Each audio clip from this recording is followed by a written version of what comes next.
enseignement est sur Luc 13, 21. Le royaume est semblable à du levain qu'une femme a pris et caché dans 3 mesures de farine pour faire lever toute la pâte.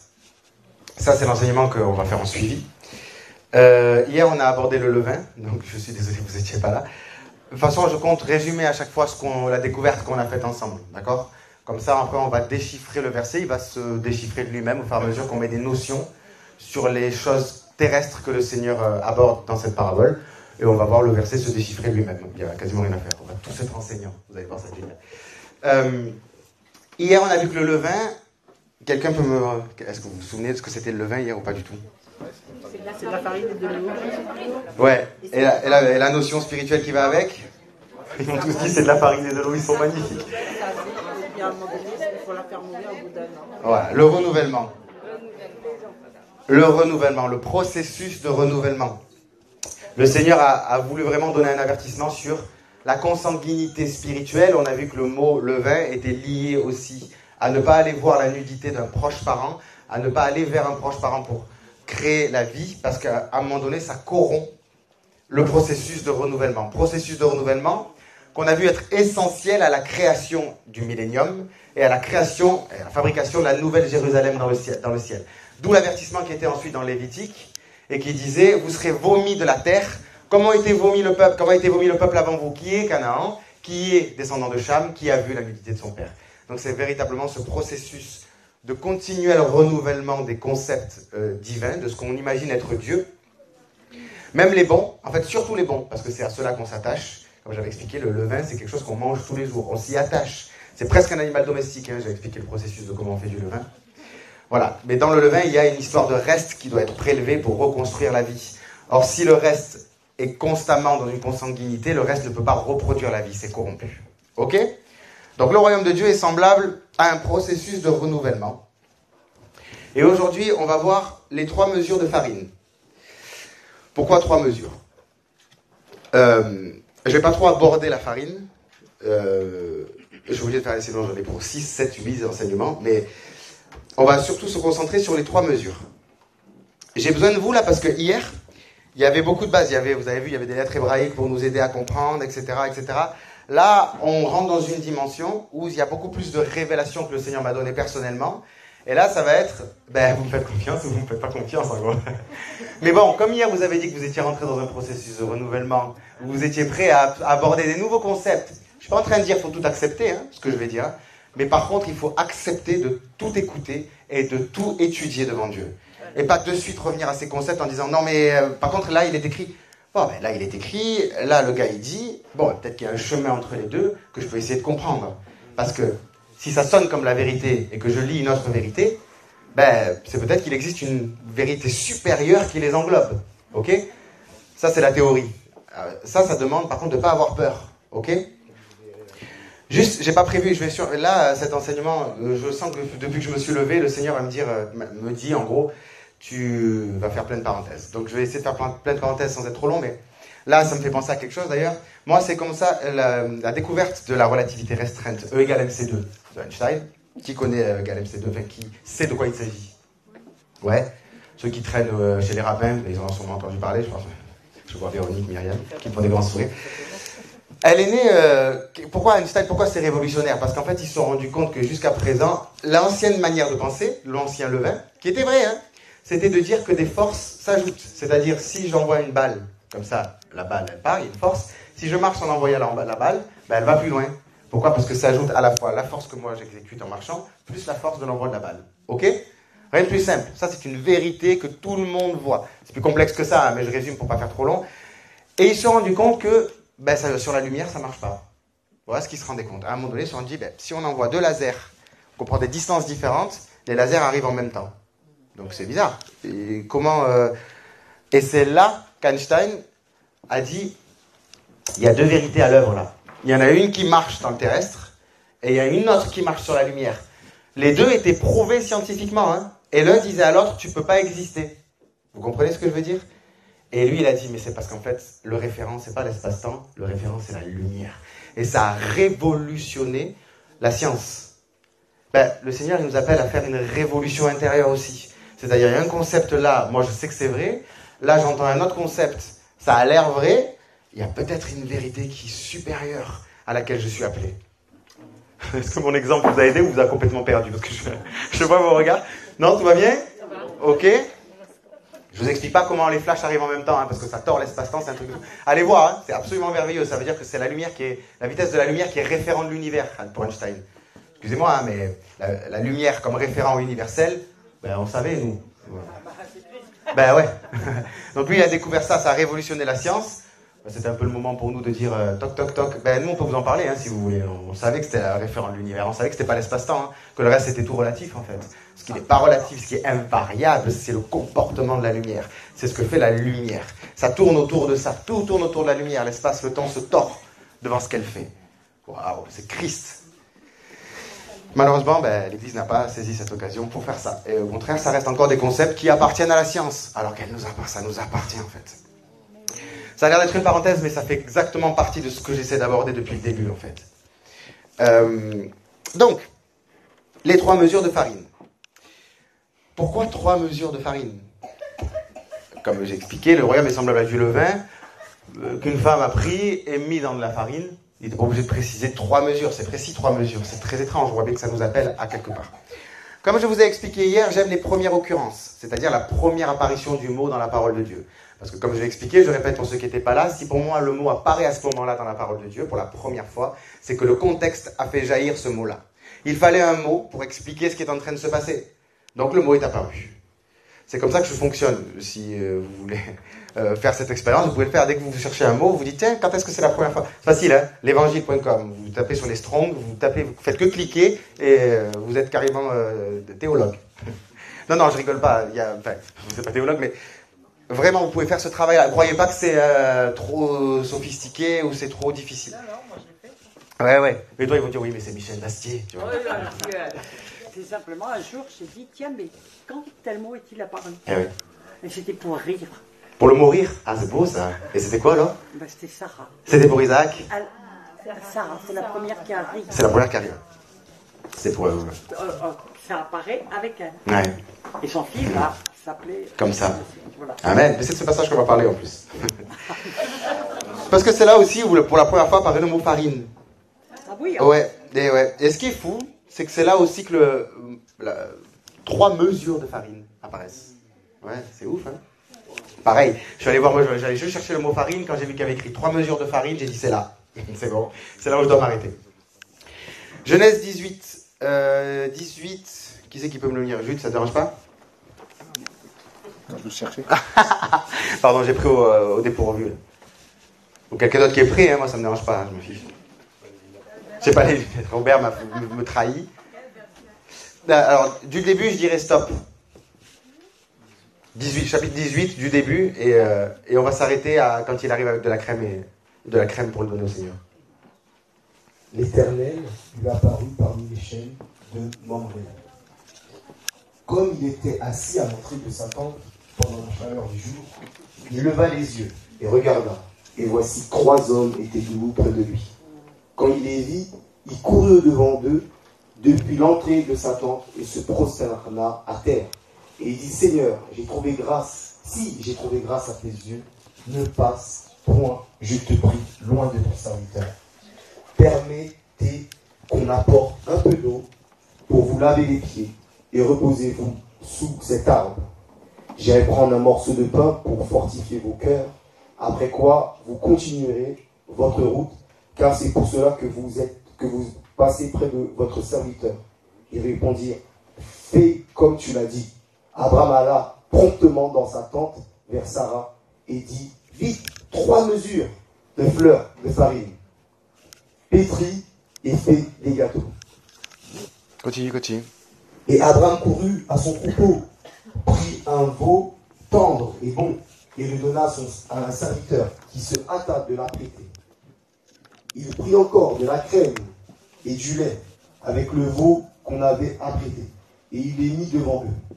Et il se tint lui-même à leur côté sous l'arbre, et ils mangèrent. Alors il leur dit, où est Sarah, ta femme? Il répondit, elle est là, dans la tente. Et c'est bon, on va s'arrêter là. Il a passé la crème, hein? Il a dit qu'il avait apporté de la crème, c'est ça? C'est ça. Ouais. Ce passage, bon, comme tous les passages, mais celui-là, il y a plein de choses. Quand je suis tombé dessus, je me suis dit, oh là là, il y a plein de trucs qui m'attirent et que je comprends pas du tout. On va essayer de voir un petit peu. Il y a plusieurs choses qui sont intéressantes, plusieurs questions à se poser. Mais avant de se les poser, la vraie question là, c'est comprendre l'attitude d'Abraham. Moi, je vais commencer comme ça. Comprendre l'attitude d'Abraham. Abraham, c'est la première fois que le Seigneur lui fait un coup pareil. Habituellement, le Seigneur vient à lui, il lui apparaît, il lui parle, il lui fait compter les étoiles, compter le sable, il lui fait couper des animaux, il lui fait faire plein de trucs, il lui dit tu vas te circoncire, etc., etc., et il lui parle, il y a une rencontre. Mais là, le Seigneur, il ne met pas du tout ce paramétrage-là dans cette rencontre. Le Seigneur, en fait, il marche. Il va quelque part. Et c'est Abraham qui le voit passer. Et c'est lui qui se lève et qui lui dit, non mais viens chez moi. Il lui dit, s'il te plaît, si j'ai trouvé grâce, si tu le veux bien, tu vas venir chez moi. Déjà, ça c'est bizarre. Là, on n'est pas... Qu'est-ce qu'il y a ? C'est clair, c'est bizarre. Hein ? C'est clair, c'est bizarre, hein ? C'est pas du tout comme ça qu'ils se rencontrent d'habitude. Et là, effectivement, on dirait que c'est complètement hasardeux comme rencontre, qu'il y a un truc très bizarre. Il lui dit, non, mais viens chez moi, si tu passes chez moi, parce que c'est pour ça que tu passes par là, en fait. C'est parce que tu voulais que je t'invite. Ok, c'est bizarre, hein, on parle de Dieu, là. Et encore plus bizarre, qui va plus loin dans cette pensée bizarre, tu pourras te laver les pieds, manger un morceau de pain, et fortifier ton cœur. Non, mais attendez, je rêve, là. C'est un homme qui parle à Dieu, là ? Vous lui dites souvent, vous, ça, à Dieu ? Seigneur, tu pourras te laver les pieds, parce que tu as les pieds sales, et tu pourras fortifier ton cœur, parce que je vois que tu es faible un peu en ce moment. Non mais, eh ben ouais, c'est complètement bizarre comme ambiance. Qu'est-ce qui se passe là ? Et alors on se dit oui, mais là c'est parce que c'est Dieu qui vient comme un homme, sous la forme de... Non mais peu importe, on s'en fiche. Il est avec 2 anges. Mais peu importe, on s'en fiche de ça. Il se passe ça quand même. Vous comprenez ce que je veux dire ? Il se passe un moment où c'est l'homme qui propose à Dieu de réconforter son cœur, de le fortifier, de se laver les pieds, de se faire tout propre, de faire exactement tout ce que nous, on demande systématiquement au Seigneur de nous faire à nous. Donc là, pour comprendre déjà ça, il faut comprendre que le Seigneur, là, quand il passe et qu'il fait exprès de juste passer, et qui est déjà complètement bizarre, il fait ça justement pour qu'Abraham ait la place de faire ça. Je m'explique. Dieu, et alors si vous n'avez pas aimé la plus que perfection, vous n'allez pas aimer ce que je vais dire, Dieu se crée un besoin pour que Abraham puisse y répondre. Il se salit les pieds pour qu'Abraham puisse se proposer de se les laver. Il paraît comme étant fatigué à l'endroit où il va, afin qu'Abraham puisse lui dire « Mais tu vas manger un morceau de pain, ça va aller mieux, ça va fortifier ton cœur. » Et il se présente comme quelqu'un qui passe pour qu'Abraham lui dise « Hé, mon ami, viens à la maison. » Ok ? Vous avez des regards. Cette pensée, moi, elle m'a troublé très longtemps. C'est la même pensée, et je vais raconter un petit peu ce que j'ai raconté un peu à droite à gauche pendant ces 2 derniers jours, mais c'est la même pensée que Moïse. Parce que ça nous fait rire quand Jude il commence à faire le Moïse qui fait la femme de Dieu. Ah, mais moi, ce passage-là, il me troublait de la même manière. Parce que je disais au Seigneur, et ça va vous troubler quand je vais vous montrer la question que je pose au Seigneur, je dis, Seigneur, attends, tu étais en colère contre ton peuple. Tu dis à Moïse, pousse-toi, je vais les exterminer. Pour moi, il y a un commandement de la bouche de Dieu, ça veut dire, écarte-toi, je vais faire ce que je sais que je dois faire. Et il y a Moïse qui fait, non, le fais pas. Et il y a Dieu qui lui dit, bon d'accord. Mais attendez, pourquoi Moïse a une meilleure idée que Dieu ? C'était bon que Dieu fasse ce qu'il allait faire, ou c'était mal ? Dieu peut-il faire quelque chose de mal ? Donc c'était bon. Est-ce que c'était mieux ce qu'a proposé Moïse du coup ? Oui. Et du coup, c'était mieux ce qu'a proposé Moïse que ce qu'avait pensé Dieu ? Parce que Dieu savait qu'il allait mettre ça dans le cœur de Moïse. Ah ouais. Alors ça, c'est le mauvais réflexe. Mais je comprends, on fait tout ça. Oui, parce que hop, on veut vite retomber sur nos pieds pour que Dieu reste souverain de tout. C'est très bien, c'est la vérité ce que tu as dit, Michel. Je suis entièrement d'accord. Mais le problème, c'est que on fait ça parce qu'on est perturbé pendant une fraction de seconde. On est perturbé parce que c'est comme si les rôles s'échangeaient à un moment donné et que nous, on ne veut pas que les rôles s'échangent. Parce que c'est Satan qui fait ça. C'est Satan qui prend la place de Dieu. C'est Satan qui s'identifie. C'est Satan. Et oui, mais Dieu veut une épouse. Et l'épouse, elle fait ça. Hein. L'épouse, elle se fait vis-à-vis. Dieu a eu une excellente idée quand il a voulu exterminer le peuple. Moïse a eu une idée encore plus excellente. Moi, ça ne me fait pas peur de le dire, même si j'ai lutté pendant des années à le dire. Pourquoi? Parce que Dieu voulait qu'avec l'homme, ensemble, il trouve quelque chose de plus excellent encore.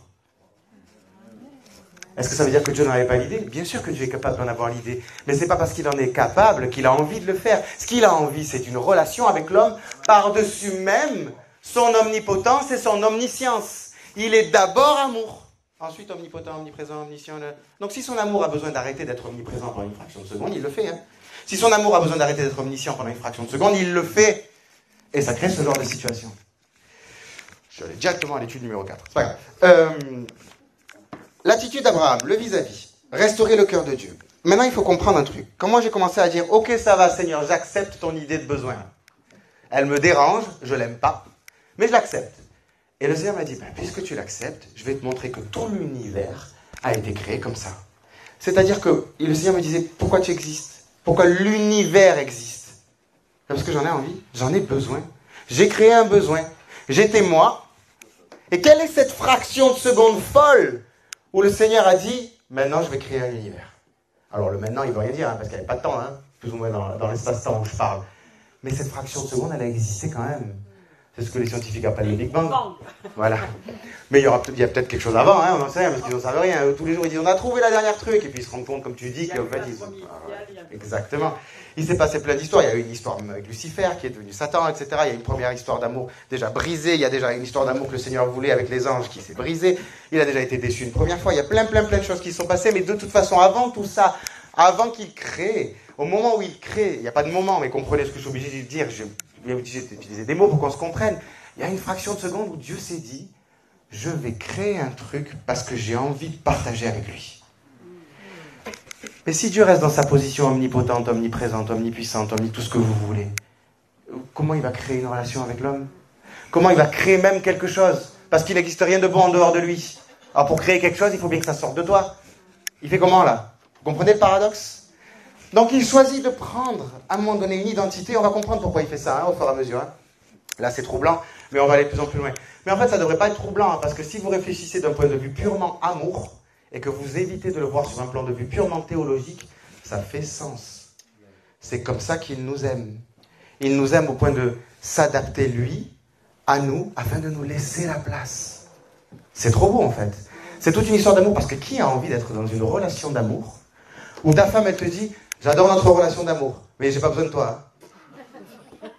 Non, mais c'est horrible, hein. Mais nous, c'est ça qu'on lui propose. Seigneur, t'as pas besoin de moi, mais on s'aime tous les deux. Ah, mais s'il n'a pas besoin de toi, en fait, il est où l'amour? Non, il a besoin de toi. C'est pas une option pour lui non plus, vous comprenez? Il a choisi de faire que ce ne soit pas une option. Pour te laisser toute la place. De recevoir tout son amour. Là, amoureux de mon âme, ah ouais, c'est pas la même là. Là, on peut le rechanter, vous allez tous comprendre à quel point, du coup, on n'avait pas compris ce qu'on était en train de chanter. On le chantait sous le couvert d'un vieux levain déjà. Vous comprenez? Le nouveau levain, c'est de dire, tu es tellement amoureux, tu es capable de faire des trucs bizarres avec ta propre toute-puissance, juste pour me laisser entrer là où tu es. C'est trop beau l'histoire d'amour. Hein? Et c'est l'histoire d'amour qu'on ne veut pas forcément entendre parce qu'elle nous dérange. Parce qu'on a peur de le blasphémer, de le blesser à lui. Moi, c'est ce que je disais, mais Seigneur, ça me fait peur de te voir comme ça. J'ai peur d'un moment donné, et le Seigneur m'a dit, mais tu me fais pas peur, en fait, dans tes raisonnements. T'inquiète pas. Même si tu pensais des trucs horribles sur moi, moi, je sais qui je suis. Moi, mon identité, elle n'est pas troublée par tes pensées. Je ne suis pas comme toi. Je suis solide. Je suis un mari solide. Je peux encaisser même tes mauvais concepts, ou même tes peurs, ou même des trucs que tu pourrais dire et que tu t'es trompé. C'est pas grave. Il s'est laissé abuser au maximum à la croix. Vous imaginez jusqu'où il est capable d'aller? Je reviens à l'étude. Mais c'est important qu'on comprenne ça. Donc, en fait, à un moment donné, Dieu nous veut, d'accord? Cette fraction de seconde qui crée tout l'univers. Ça veut dire, comprenez, je vais le développer un peu à la rabbinique là, mais ça veut dire qu'à un moment donné, tout ce qui existe, jusqu'au plus profond du premier atome, du premier, tout ce que vous voulez, de la première molécule, de la première cellule, de toute chose, tout est né sous le couvert d'un truc, c'est « j'ai besoin de vous ». Tout ce qui existe, le même plancher qu'hier, tout ce qui existe dans cette pensée-là. Ok? Quand j'ai compris ça, moi, je me suis dit, mais alors je suis fait de désir de Dieu. Tout ce que je suis là, je suis construit molécule après molécule parce que Dieu a dit, je le veux, je le veux, je le veux, je le veux, je le veux, je le veux. Et ça a fait Jérôme. Ou Jacques, ou Jake. Et ça a fait toi, ça a fait toi. Ça a fait, vous comprenez ce que je veux dire? Ça a fait l'univers.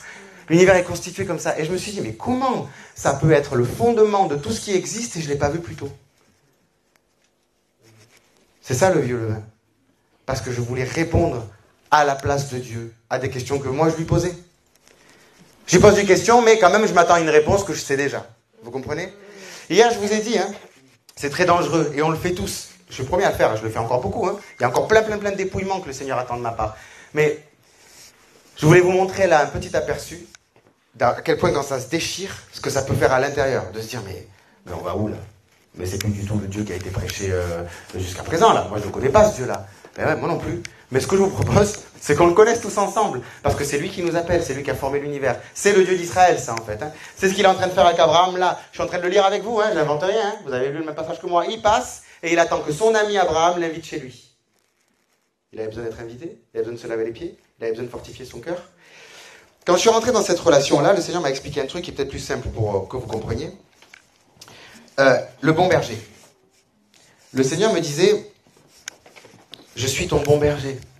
Et je disais oui. Mais encore une fois, dans ma tête, j'imaginais un berger tout-puissant, qui joue pas vraiment le jeu de ce qu'il a dit qu'il faisait depuis le début. Dans ma tête, pour moi, c'est ça, il joue le jeu. C'est le Dieu souverain, omnipotent, omniprésent. C'est le bon berger. Et moi, je suis sa brebis. Et moi, j'ai besoin du bon berger pour vivre. Ok? Jusque-là, tout va bien. Et là, le bon berger, il commence à me répondre, ouais, et moi, j'ai besoin des brebis pour vivre. J'ai dit, comment ça? Et le Seigneur m'a dit, mon existence, elle est liée à toi. J'existe parce que tu me fais exister. J'existe parce que tu me donnes ce miroir dans lequel je me regarde. J'existe parce que quand je regarde dans tes yeux et que je t'aime ardemment, je me vois, moi, exister. C'est ce que j'ai décidé de faire. J'ai dit, mais Seigneur, tu ne peux pas me dire que ton existence, elle est liée à moi. Toi, tu existes de toute éternité. Tu as toujours existé. Et le Seigneur m'a dit, mais oui, j'ai toujours existé, j'existerai toujours. Mais c'est le choix que j'ai fait. Parce que je me suis lancé dans une relation d'amour. Vous comprenez? C'est pas qu'il en est pas capable d'exister pour toujours sans nous. C'est qu'il veut pas. Pas ma faute à moi. Il veut pas. Il veut ça. Il m'a dit, c'est ce qui fait la différence avec le mercenaire, Jérôme, t'as pas lu? Le mercenaire, il se met pas en peine des brebis. Pourquoi? Parce que son existence, sa subsistance, son salaire ne vient pas des brebis. Elle vient de quelqu'un qui le paye. Donc lui, quand il dit, oula, les brebis, elles vont crever, c'est pas grave, il y aura un autre troupeau. Je suis pas lié, moi, à ce troupeau.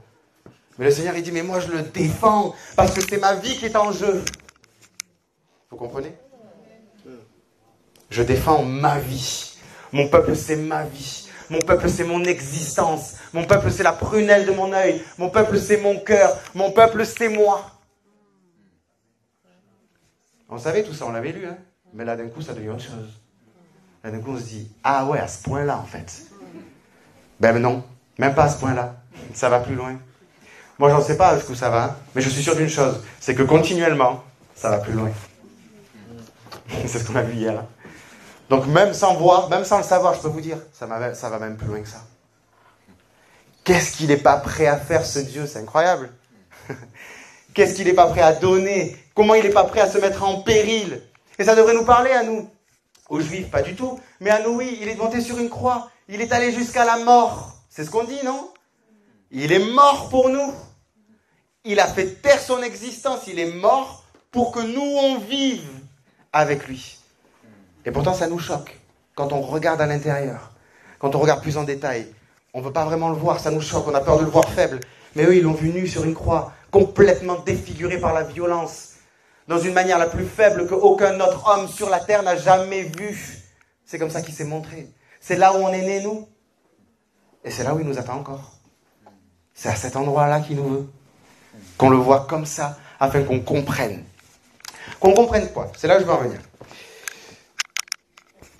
Je vous laisse digérer 2 secondes ou ça va aller? On comprend une chose. On a compris ça. Dieu, d'un coup, responsabilise Abraham. Il lui dit, jusqu'à présent, c'est moi qui te dictais ce que tu devais faire. Serviteur, tu étais serviteur. Maintenant, je veux que tu sois mon ami. Et moi, mes amis, je leur dis pas quoi faire. Je leur dis pas, bon, je vais venir chez toi, tu vas me faire telle chose à manger. tu vas m'accueillir comme ça, il y aura ça quand j'arrive. Vous avez des amis comme ça, vous? Changez d'amis, hein, si c'est le cas. Il y a un problème. Personne ne fait ça. C'est pas de l'amitié, ça. Le premier ami qui ferait ça, même que ce soit dans le monde, hein, dans le monde chrétien, on lui dirait, ben t'as un problème, il faut que t'arrêtes. Eh ben c'est pareil pour le Seigneur. Hein. Il veut pas d'une amitié unilatérale qui rime à rien. Seigneur, je suis ton ami, allez, dis-moi qu'est-ce que tu veux, dis-moi quoi faire. Vous avez des amis qui font ça? Non. Alors, qu'est-ce qu'il fait? Ben, il est obligé de passer. Il passe devant chez Abraham. Il va vers Sodome et Gomorrhe. Il va détruire une ville, parce que c'est ce qui se produit après. Il passe, et il sait que par là, il y a son pote qui habite, Abraham. Alors il passe. Et Abraham le voit. Et là, ça enclenche l'amitié d'Abraham. Instantanément, Abraham, l'ami de Dieu, qui est passé par toutes les étapes, se réveille. Éternel, mon ami, viens manger à la maison. Viens te reposer. Ça, quand on rentre dans cette dimension-là, d'ami de Dieu, c'est quand on commence à devenir le nouvel Adam, dont j'ai parlé hier. Vous savez, avec Marie qui s'est retournée, re-retournée, que j'ai dit, elle voit un jardinier, elle voit un Adam, elle voit un nouvel Adam. Et bien là, c'est Dieu qui fait de l'homme un nouvel Adam, une nouvelle création. Pourquoi je dis ça? Parce que juste avant Abraham, qu'est-ce qui lui arrive? C'est les animaux coupés en deux, c'est la circoncision. Et dans les animaux coupés en deux, il y a un terme, c'est le terme tardema, qui veut dire profond sommeil. Vous vous souvenez, je ne sais pas si vous vous souvenez de ce passage des animaux coupés en deux, mais Adam, oui aussi du coup, Abraham tombe dans un profond sommeil. Et c'est le même mot que Adam, quand il le plonge dans un profond sommeil et qu'il tire Ève. Ça veut dire que là, il tire Ève de Adam. Ève était nécessaire pour Adam. Okay? C'est le même principe. Hein? Pourquoi elle était nécessaire? Il fallait à l'homme une aide qui lui corresponde. Un Ezer Kenegdo. C'est pour mon ami Dan, qui lui en parle tout le temps sur le blog de Michel, et que j'embrasse très très fort. Le Ezer Kenegdo. L'aide qui est contre lui. Adam a besoin d'aide. Ah bon? Pourquoi? Pour faire quoi? Quelqu'un a une réponse? Pour faire quoi? Est-ce qu'à ce moment-là, pourquoi est-ce qu'il a besoin d'aide, Adam?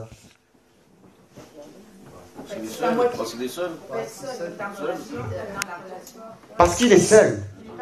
Mais c'est Dieu qui l'a créé seul. Et en plus, Dieu, il dit, c'est très bon. Puis 2 versets, il dit, il n'est pas bon que... Oui. Exactement. C'est le même principe. C'est une allégorie de ce qui s'est produit dans la mentalité de Dieu. Je suis très bon. Mais il n'est pas bon que... Alors je vais créer quelque chose. Parce qu'il est bon que je partage. Parce qu'il est bon que je donne ce que je suis. Parce qu'il est bon que moi aussi je me mette dans une relation. Parce qu'il est bon que moi aussi je me mette en danger dans un mariage. Parce qu'il est bon que moi aussi je promette une alliance, même à quelqu'un que je sais qui va me tromper. Parce que c'est comme ça que j'aime. J'aime à tout donner. Mais personne ne le sait. Il n'y a que moi. Il est bon que je rayonne de tout ce que je suis. Et que quelqu'un en face le voit. Vous comprenez? En fait, l'histoire du monde, elle commence comme ça. Et l'histoire du monde, elle finit comme ça. Ce Ezer Kenegdo, donc, l'aide qui lui est semblable, quand j'ai commencé à rentrer là-dedans, dans ce nouvel Adam, donc là, quand il fait tomber Abraham dans un profond sommeil, il crée une nouvelle Ève, il crée un nouvel Ezer Kenegdo, il crée un vis-à-vis qui lui est semblable, il commence à créer quelque chose là, qui va être responsable et qui va pouvoir lui répondre. Okay, qui va pouvoir se tenir face à lui, qui va pouvoir agir comme un ami. C'est normal qu'après ça, du coup, le Seigneur ne puisse pas venir comme il était venu jusqu'à présent. Il fallait qu'il passe devant lui et qu'il laisse Abraham être responsable. Parce que s'il fait tout ça et qu'ensuite il enlève la responsabilité d'Abraham en lui disant « tu vas faire ça, tu vas faire ça, tu vas faire ça, tu vas faire ça », ça n'arrive plus à rien. Quand j'ai compris ça, j'ai commencé à dire « ok, qu'est-ce que tu veux donc du coup Seigneur là? T'attends quoi de moi en fait? Qu'est-ce que c'est quoi tu m'amènes où avec cette histoire? » Et le Seigneur m'a dit, t'as vu, tu dis toujours ça va quand tu rencontres quelqu'un? Je dis ouais. Et le Seigneur me dit, et moi, tu ne me demandes jamais comment je vais? Et j'ai dit si t'es Dieu, tu vas bien quoi. Enfin je verrai. Ben non. Le Seigneur m'a dit non, des fois je vais pas bien. Je dis, mais tu peux pas me dire que tu vas pas bien. Et là, dans ma tête, tous les versets. Et son cœur est attristé, et il pleure, et machin, etc. Et je me suis dit, mais comment je peux lire des versets où je vois que Dieu est triste et imaginer qu'il va toujours bien? C'est quoi cette mentalité? Comment je fais ça, en fait? Comment j'en arrive là?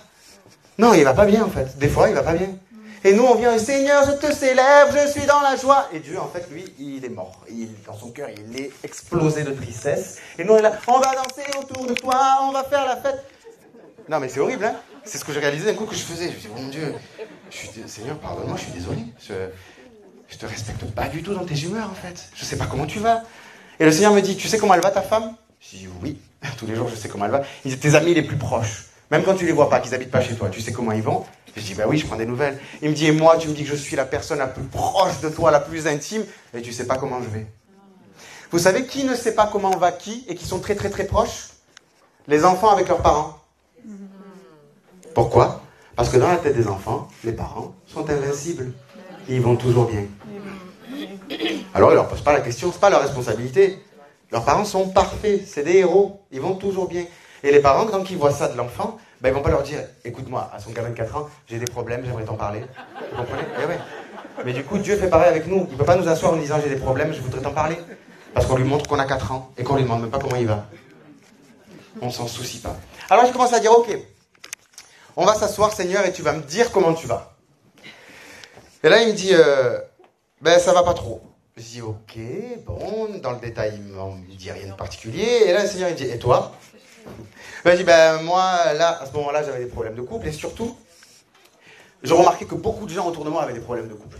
Et je me disais, Seigneur, moi, je suis en train de me demander s'il n'y a pas un truc spirituel sur les couples, qu'il se passe quelque chose. En plus, je sais que c'est la période de l'enfantement, de l'épouse, de l'époux et l'épouse. Il y a quelque chose que tu veux nous dire, il y a un remue là, quelque chose que Satan, lui, s'est engouffré, mais que nous, il faut qu'on travaille à cette restauration. Et je commence à lui dire mon point de vue sur le monde. On discute, on est 2 amis. Et là, à ma grande surprise, le Seigneur me dit, ouais, moi aussi, je suis dans un mariage horrible. Moi, j'ai chialé ma race, hein, quand tu m'as dit ça.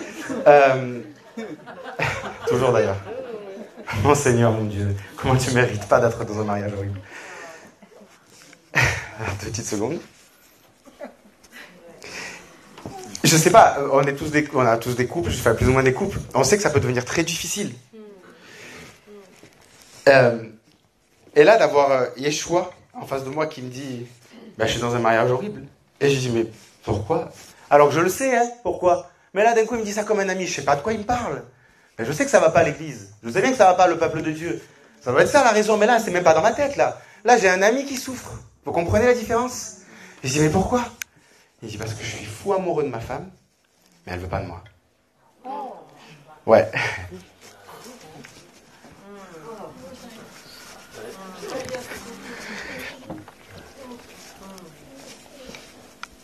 Désolé. J'ai rien pu faire. Il n'y a pas eu de question de je vais intercéder, je vais jeûner pendant 40 jours. Je suis resté comme un imbécile devant lui et j'ai dit.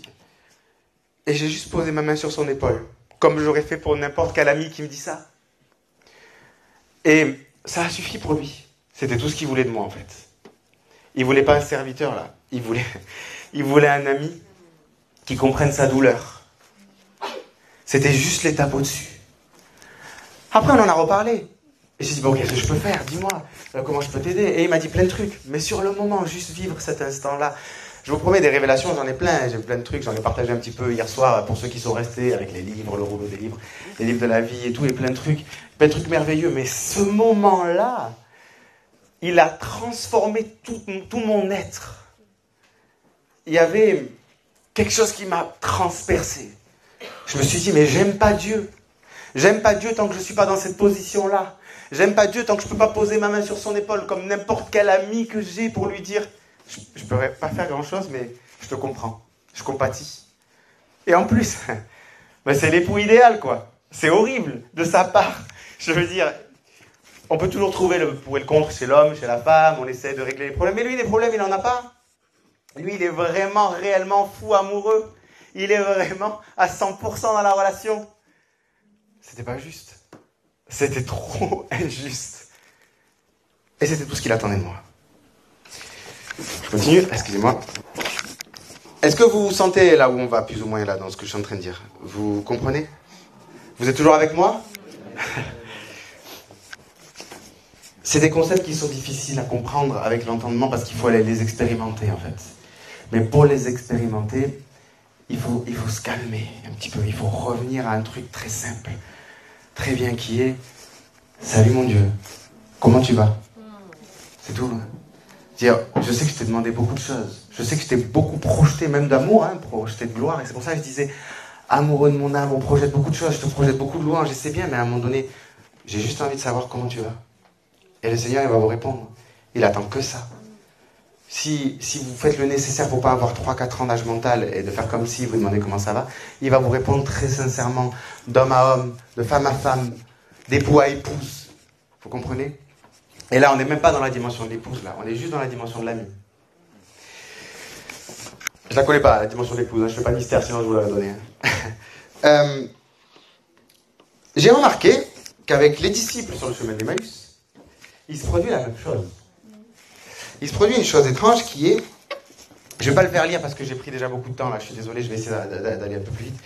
Il y a les disciples, ils marchent, Jésus les rejoint, ils discutent. Le cœur bouillonne à l'intérieur. Il leur explique que celui qui est mort devait mourir, qu'il devait ressusciter, etc., etc. Et puis il est écrit qu'il semble vouloir aller plus loin. On retrouve le même Dieu qui passe. Je fais que passer, moi. Non, mais reste. Reste avec nous. Non, mais viens. Non, mais le chemin est trop long. Peu importe où tu vas. Réconforte ton cœur. Repose-toi avec nous. Moi, homme, je t'offre du repos à toi, Seigneur. Je veux te créer une demeure, moi aussi, où tu te reposes. Vous savez, je fais une autre parenthèse. Le Seigneur, un jour, je lui ai dit, Seigneur, tu me prépares une place dans le ciel. Il m'a dit, oui, alors toi, prépare-moi une place sur la terre. Et ah oui, d'accord, oui, oui, effectivement. Mais oui, tout ce qu'il nous fait, il veut qu'on lui fasse. Tout.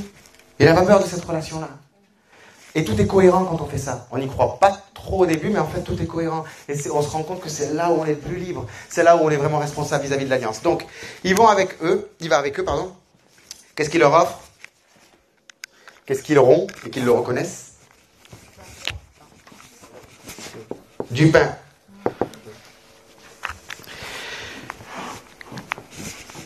Ils auront du pain. J'ai souvent cru, et c'est pas faux, hein, que c'est parce qu'ils ont découvert quelque chose chez lui, à ce moment-là. Ok? Dans le sens, ils ont reconnu un truc chez lui, la manière de rompre le pain, ou la manière de bénir. Moi, je m'étais toujours imaginé ça. À ce moment-là, il a fait un truc, et ils se sont dit, mais c'est lui! Mais en fait, le Seigneur me faisait réaliser, non, c'est parce qu'ils ont répondu à mon besoin. J'avais envie qu'on m'invite. J'avais envie qu'on partage du pain avec moi. Et quand ils l'ont fait, paf! Ils m'ont vu. Ils m'ont reconnu. C'est là qu'on reconnaît Dieu. C'est là qu'on le voit pour qui il est vraiment. Quand on répond à son besoin. Il m'a dit, dans les entrailles, j'ai fait bouillir un truc, dans les entrailles des disciples, j'ai fait bouillir un truc, qui a fait qu'ils ont voulu prendre soin de moi. Qu'ils ont voulu me faire du bien. Et ils ont fait exactement ce que j'attendais. Paf, il disparaît. Eux, vite, ils courent, ils vont chercher les disciples du Seigneur pour leur dire, c'est vrai, il est vraiment ressuscité. Et hop, il apparaît. Et là, pareil, ils le regardent en disant, c'est lui, c'est pas lui, qu'est-ce qu'on fait? Et là, le Seigneur leur dit, vous voulez savoir si c'est moi? Donnez-moi à manger. C'est le même principe. J'exprime un besoin. Moi, Dieu, j'exprime un besoin. Et il donne... Qu'est-ce que j'ai fait du... Il donne du poisson et du miel. Donc on a dans le menu du besoin de Dieu. Parce qu'il y a un autre truc qui est bizarre avec Abraham là, dans sa scène. C'est qu'il lui dit au Seigneur, viens à la maison, je te donne un morceau de pain, tu réconforteras ton cœur, tu laveras tes pieds. Le Seigneur lui dit, fais comme tu as dit. Et il fait pas du tout ce qu'il a dit. Il fait des gâteaux de pain. Donc c'est pas du tout un morceau de pain, hein, c'est des gâteaux de pain. Il lui prépare un veau. Il lui amène de la crème, donc du lait. Et dans ma tête, je me suis dit, il t'a dit, fais comme tu as dit. Et qu'est-ce que tu rajoutes là? Il t'a dit, fais comme tu as dit, c'est un ordre du Seigneur. Encore la mentalité, vous comprenez? Non, fais comme tu as dit, fais comme tu veux. Fais comme tu veux. Parce que dans cette dimension, Dieu va te dire, fais comme tu veux. Et c'est ça qui nous trouble. C'est ça qu'on ne veut pas. On veut rester enfant. On veut qu'on nous dise ce qu'il faut faire. On ne veut pas être un adulte, un ami, où le Seigneur te dit, quand tu dis, Seigneur, dis-moi ce qu'il faut faire, comme tu veux. Ah non, ça c'est trop dangereux. Moi, je veux connaître ta volonté. Mais si tu es mon ami, tu la connais ma volonté. Si tu es mon ami à l'intérieur de toi, il est écrit quelque chose. Si tu es mon ami, tu vas sentir mon besoin. Moi, mes amis, je les connais. Hein. Je connais leurs goûts, je sais ce qu'ils aiment, je sais ce qu'ils n'aiment pas, je connais leurs besoins. Et quand bien même, un ami qui vient à la maison, il arrive, je lui dis, tu veux boire un truc, tu veux manger quelque chose? Il m'a pas dit qu'il avait besoin, hein. Mais c'est la moindre des choses. Ben c'est normal, l'amour c'est ce qu'il faut faire. L'amour, c'est toujours ce qu'il faut faire. L'amour n'a pas besoin d'être dirigé. Si l'amour est dirigé, c'est du service. C'est bon, hein? Mais c'est pas l'excellence. C'est pas la dimension dans laquelle il nous appelle. On a donc le pain. Là, on va essayer de le faire ensemble, parce que c'est un peu la partie compliquée où il va falloir me suivre. Ouais, c'était pas compliqué ce que j'ai dit jusqu'à présent. Là, on peut mettre, je vais mettre, ce sera plus simple, je vais rajouter du lait. Parce que la crème, c'est avec le lait. Hein.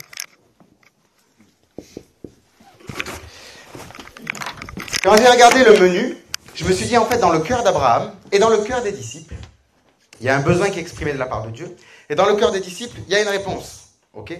Cette réponse, Abraham a proposé quelque chose, mais quand il s'est hâté vite à la maison, il a eu une autre idée. Il a dit, non, je vais faire mieux. Je vais faire mieux que ce que j'y ai proposé encore. Je vais faire plus, je vais faire ça, je vais faire ça, je vais faire ça.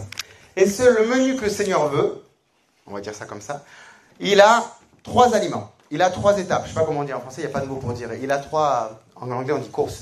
Je ne sais pas comment on dit en français. C'est un menu avec 3 plats. On va dire ça comme ça. Entrée, plat, dessert. Peut-être le Seigneur aussi a quelque chose de français finalement. Entrée, plat, dessert. Et c'est fou parce que quand on regarde ce qui se passe avec les disciples d'Emmaüs et les disciples de Jésus, et quand on regarde ce qui se passe avec Abraham, il y a comme une similitude qui se dessine. Le même un besoin de Dieu est exprimé, on lui donne plus ou moins la même chose. On lui donne du pain, on lui donne un animal, ok, et on lui donne du lait et du miel. Le lait et le miel, ça parle quand même déjà. On sent déjà que là, ça y a quelque chose qui nous parle, ok. Et moi je me suis dit, bon, le pain, ok. L'animal, c'est quoi, Seigneur? Et le Seigneur m'a dit, ben l'animal, pour que tu puisses le manger, il faut le tuer. Donc il y a un sacrifice. Ok. Le lait et le miel, c'est le dessert, c'est la gloire future. Et là, j'ai commencé à me dire, il y a 3 mesures dans ton plan, en fait. Il y a 3 mesures dans ton besoin. Il y a 3 étapes dans la fabrication du Ezer Kenegdo. Il y a 3 étapes dans la fabrication du nouvel Adam parfait. Il y a l'étape de la loi, de Moïse, du pain, le quotidien, les instructions, ce que Dieu donne. Il y a l'étape du sacrifice, qui est Yeshua, et il y a la 3e étape. Le lait et le miel. Qu'est-ce que c'est cette étape? C'est quoi? Non. Son deuxième plat. C'est ce qu'on mange quand c'est Rak Yeshua. Rak Yeshua, c'est la fête du salut. La fête du salut, c'est Yeshua. Ah ouais? Ouais, c'est magnifique. Ah, je savais pas du tout. Ah, super.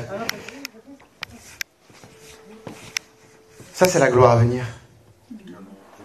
Ok? Je la connais pas, hein. Je vais pas vous mentir, hein. J'en ai juste un petit aperçu, ce que je vais essayer de développer encore dans les prochaines études, si vous voulez encore bien de moi. Mais c'est gentil. Tu peux prendre ton carnet de 2023. C'est gentil. La gloire à venir dont Paul nous parle quand il dit « Et quand Israël sera restauré », si imaginez si quand Israël a été séparé, mais imaginez quand elle sera restaurée, ce sera comme une résurrection. Il est resté très mystérieux lui aussi. Mais du coup, dis donc plus Paul là, on veut savoir. Non, profitez de l'étape dans laquelle vous êtes. Allez à fond, parce que ça c'était le rôle de Paul. Allez à fond dans le sacrifice. Allez à fond dans l'étape. Mais le but, il n'était pas de perdre ce menu-là, parce que c'est le menu du besoin de Dieu.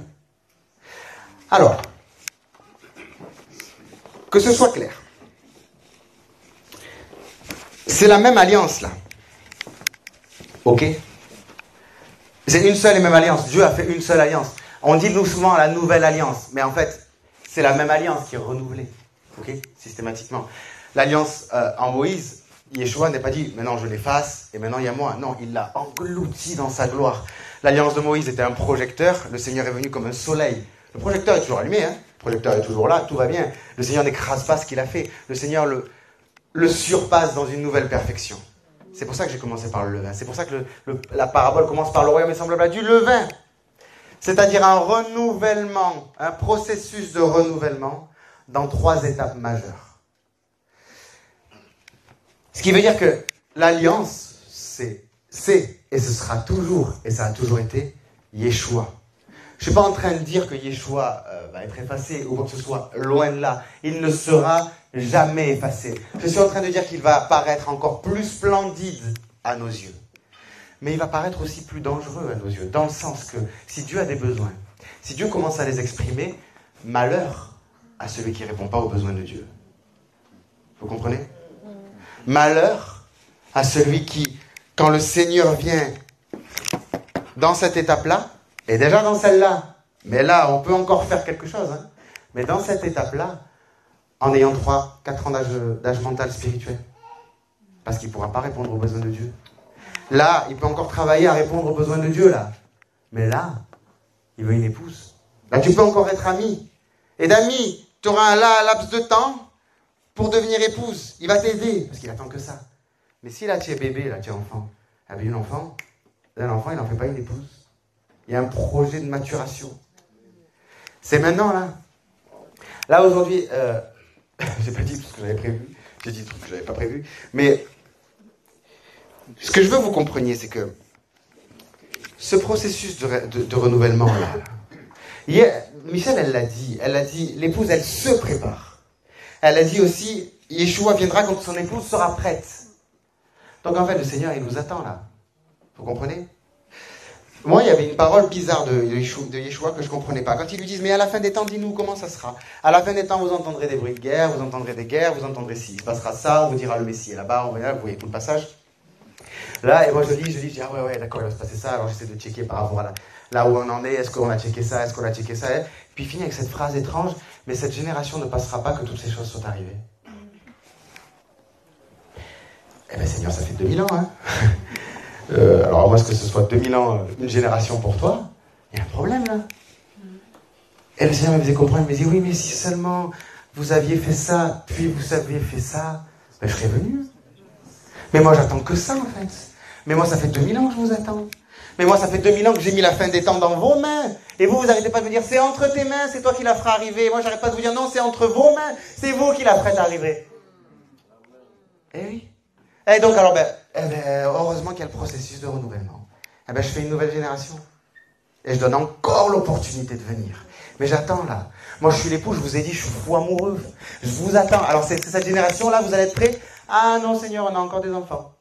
Bon, mais je vais attendre la prochaine génération. Mais moi, je ne voulais pas attendre la prochaine génération. Je voulais que cette génération ne passe pas. Je vous veux. Comme j'ai expliqué, l'univers est constitué de ça. Dieu n'a donc qu'une seule pensée en tête, celle-là. Mais c'est notre responsabilité. Il est en train de faire un nouvel homme. Moi, dans ma tête, je vous ai dit, je ne fais pas d'eschatologie. Pour moi, la fin de tout dans ma tête, c'est les 144 000.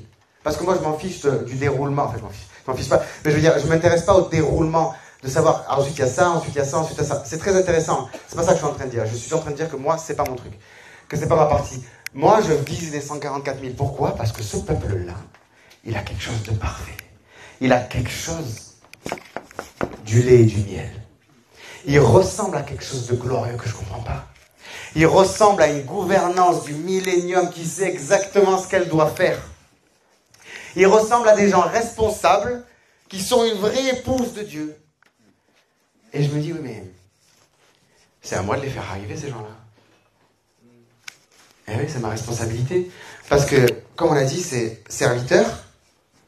Et comme Paul le dit, moi je dis que tant que l'enfant est enfant, il ne diffère pas du serviteur.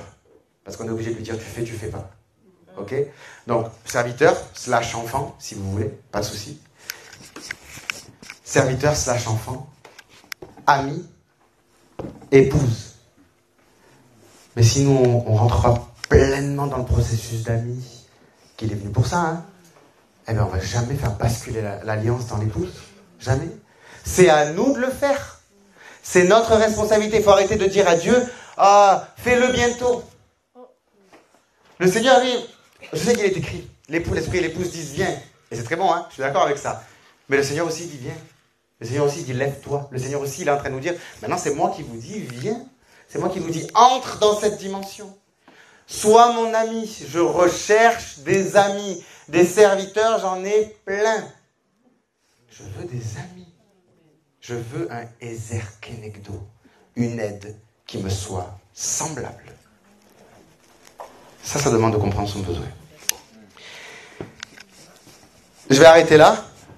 Il devait y avoir un appel de folie, j'ai complètement raté le coche, on s'en fiche. Mais... ouais. On va s'arrêter sur l'ami. En fait, je comptais directement passer sur l'épouse, mais je crois que c'est là où le Seigneur voulait en venir ce matin quand je sentais que les idées en moi, elles se bousculaient. C'est comme s'il me disait, va pas trop vite, en gros. Et il a raison. Est-ce qu'on a envie d'être l'ami de Dieu, là? On fait ouais. On fait ce choix, on fait ce pari. On prend ce risque. On prend pas beaucoup de risques, hein. C'est un ami génial, en fait. Mais on prend ce risque de se comporter comme des amis. De temps en temps, de commencer à lui dire, aujourd'hui, Seigneur, c'est moi qui te dis ce qu'on va faire. Je vais préparer plein de trucs. Je vais finir sur ce témoignage. Peut-être que ce sera mieux qu'un appel, mais je vais finir sur ce témoignage. Un jour, quand je suis rentré dans cette dimension, hein, encore une fois, ça se développe énormément, hein, et il se passe des choses absolument folles avec le Seigneur. Un jour, je lui dis, Seigneur, du coup, ça va? Et le Seigneur me dit, non, ça va pas du tout. Je dis, bon, ok, donc on va éteindre la louange. Ça va pas, pourquoi? Et là, le Seigneur me dit, non, mais laisse-moi. Waouh! Comme un homme qui va pas du tout bien, quoi. Comme un ami qui va pas du tout bien. Je vais raconter cette histoire. Et là, je me dis, bon, alors laisse-moi, théologiquement parlant, c'est pas top, mais je l'accepte. Allez, j'accepte le laisse-moi. Je vais pas dire arrière de moi Satan, je vais dire, je suis vraiment en connexion avec le Seigneur. Ok. Là, je parle avec le Saint-Esprit. Parce que le Seigneur dit, laisse-moi, mais il m'abandonne pas. Il est pas en train de dire, je t'abandonne. Il est en train de me dire, n'essaye pas de tâter des choses, ça va me faire encore plus mal. C'est tout. Ça peut se comprendre, ça, en fait. Donc je dis, ok, mais je me sens pas tout seul, hein. Je me sens pas d'un coup dénué de Dieu, hein. C'est pour ça qu'il est en train de me dire. Vous comprenez? Donc je dis, ok, bon, Saint-Esprit, le cœur du Père, ça va pas. On fait quoi? Allez, on fait un truc. Alors Saint-Esprit va me dire, tu veux faire quoi? Parce que c'est toi qui es responsable, là. Je dis, ben je vais lui faire qu'est-ce que je ferai pour un ami qui va pas bien? Ben, je lui ferai un cadeau. Je préparerai un truc dans la journée. Alors je dis, Seigneur, je reviens ce soir vers toi le cœur du Père, et je t'aurai fait un cadeau. Et j'espère que tu te sentiras mieux. J'espère que ça pourra apaiser ton cœur. J'arrive au travail et je me dis, bon alors il faut faire un cadeau, Seigneur, il faut faire un cadeau, Seigneur, il faut faire un cadeau. Mais qu'est-ce que le Seigneur, de quoi le Seigneur a besoin? Je sais pas. Et là je dis, bon, je tape sur Google. Qu'est-ce que Dieu aime par-dessus tout? Mais ouais, je me retrouve comme une épouse. Comment faire plaisir à son époux? Qu'est-ce qui plaît aux hommes? Ah, les trucs de sport. Vous comprenez? Mais je fais pas exprès, là. Hein. Je suis juste dans cette dimension-là. Je frôle la dimension de l'épouse. Je me considère comme l'épouse de Dieu. C'est à moi de faire en sorte qu'il aille mieux. Que quelqu'un prenne soin de lui. Et il faut qu'on prenne soin de lui. Parce qu'il le mérite. Et donc je commence à me dire, bon, qu'est-ce que Dieu aime par-dessus tout? Et là, la justice, c'est ce à quoi Dieu le plus plaisir. L'obéissance par-dessus, les sacrifices, etc. Alors je commence à dire tous ces versets. C'est la parole de Dieu. Hein. Je cherche dans la parole de Dieu, dans le mode d'emploi, qu'est-ce qu'il aime le plus par-dessus tout. Et là je me dis, bon, ok, d'accord, l'obéissance, mais je fais quoi? Du coup, je vais pas faire semblant d'obéir à des trucs complètement fous. Et là je commence à me dire, bon, attends, moi, avec lui, je vais être plus personnel encore. Moi, qu'est-ce que j'aime qu'il me fasse? Et là je dis, Seigneur, qu'est-ce que j'aime que tu... Ah ouais, ce que j'aime, Seigneur, moi, c'est quand ensemble on étudie la parole et que tu me montres des trucs spectaculaires. Là, je commence à penser à la Gematria, à plein de trucs que je connais, à l'arbre séphirotique et tout, à des choses très, très, très cachées, très, très secrètes et tout, machin que le Seigneur me donne. Et là, je commence à me dire, je sais ce que je vais faire. Je vais faire un genre d'étude pour le Seigneur, que lui, il va devoir découvrir. Je tente l'expérience. Et là, je commence à dire, bon, alors, je vais prendre tel passage avec la Gematria, je vais arriver à tel endroit, j'essaie de lui cacher un truc comme il fait avec moi. Vous savez, parce que moi, ce que j'aime le plus au monde, c'est aller découvrir comme ça dans la parole. Et bien moi, j'essaie de cacher mon amour avec un peu des versets, hop, j'essaie de lui faire toute une étude que lui va devoir déployer. Et bien bizarrement, miraculeusement, j'ai découvert des trucs de fou dans la parole à ce moment-là. J'ai eu des visions sur Israël, sur Armageddon, sur la prochaine alliance, sur des trucs que je ne savais pas du tout. Et là, je me suis dit, mais en fait, je suis en train de me faire un cadeau à moi ou à lui, là, je comprends plus.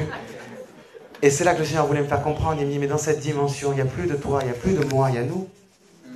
Tu te fais plaisir à moi, tu te fais plaisir à toi, tu te fais plaisir à toi, tu me fais plaisir à moi.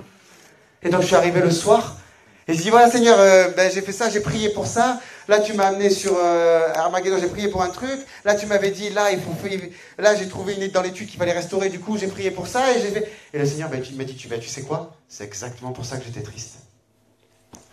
Et ouais. En fait, en allant chercher son besoin, en me rendant responsable, il m'a répondu que j'avais fait exactement ce qu'il fallait pour restaurer son cœur. Pour qu'il aille mieux. C'est fou parce que c'est pas des témoignages de guérison, de miracles et des choses, mais je vous promets, du coup moi je cherche cette dimension aussi complètement, hein. L'une n'empêche pas l'autre, au contraire, justement pour avoir tout, pour être dans la plénitude de ce à quoi il nous attend. Mais donc l'autre dimension, je ne peux pas vous en parler des miracles, mais celle-là je la trouve miraculeuse aussi. Et celle-là, j'ai envie de vous en parler parce que j'aimerais que vous y entriez tous, si vous n'y êtes pas déjà, quoi. Et que si vous y êtes déjà, que vous ayez plus loin que moi et que vous me racontiez ce que vous voyez, ce que vous vivez. Parce que qu'est-ce qu'il est beau, le Seigneur, dans cette attitude-là. Et qu'est-ce qu'on est beau, nous, son ami, dans cette attitude-là. Et c'est pas difficile, hein, ce que je suis en train de dire. Il faut juste se projeter dans un truc très simple. Vous avez remarqué, il n'y a pas eu de théologie, là. Il n'y a pas eu, moi, un besoin extraordinaire d'être hyper spirituel. Il y a juste un Seigneur, comment tu vas aujourd'hui? C'est tout. Cette dimension, si vous voulez, on va tous se lever. Si vous la voulez, je ne vais pas vous forcer, puisque c'est vous qui êtes responsable. Ce serait dommage. Est-ce que ça va? Ouais? C'est beaucoup.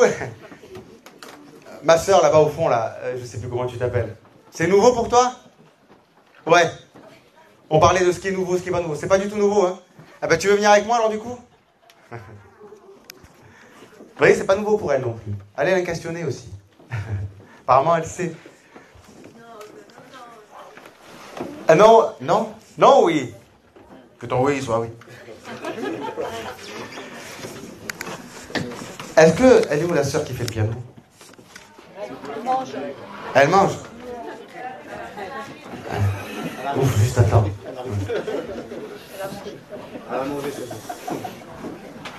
Merci ma soeur. Est-ce que c'est possible, hein? Ça ne dérange pas? Ah super. Que tu reprennes amoureux de mon âme, mais qu'on reste juste sur amoureux de mon âme. Là. Et là, on va comprendre l'amoureux de mon âme, en fait. À la main.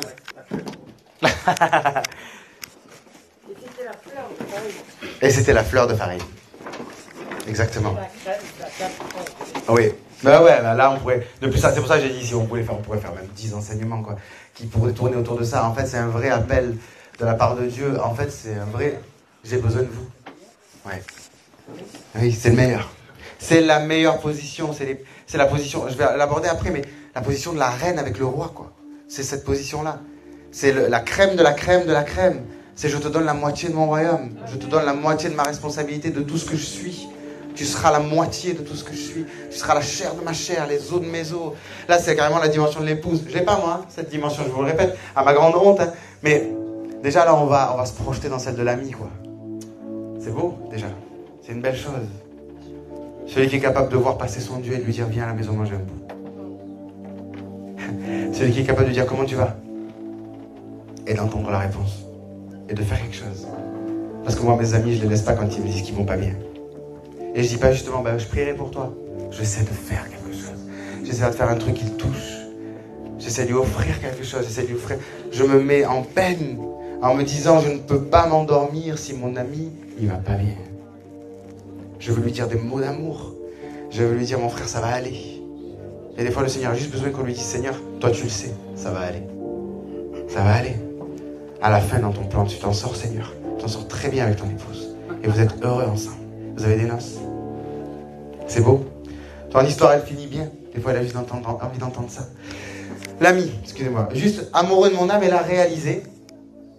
Parce que ce que je voulais vraiment qu'on comprenne, c'est à quel point il est amoureux de nous. Pour arriver à faire ça avec lui-même, quoi. Pour arriver à se mettre dans des tels états pour que nous, on ait notre place. Je vous prépare des places. C'est ça que ça voulait dire. J'ai réservé la mienne. Amen. Mais ça prend une toute autre dimension. Je vous prépare une place en moi. Donc je vous fais la place. Je creuse en moi quelque chose. J'opère sur moi-même pour sortir l'épouse, pour faire une place. Amoureux de mon âme, vas-y, tu peux y aller. Juste amoureux de mon âme et lui dire, je veux être ton ami. Et si vous le sentez, lui dire, pardon, je t'ai pas demandé ou je t'ai rarement demandé comment tu vas. Instantanément, c'est effacé. Gloire à Dieu, gloire à son Fils qui fait ça. Et juste lui dire, eh ben, tu peux me dire maintenant, je suis prêt. Dis-moi comment tu vas.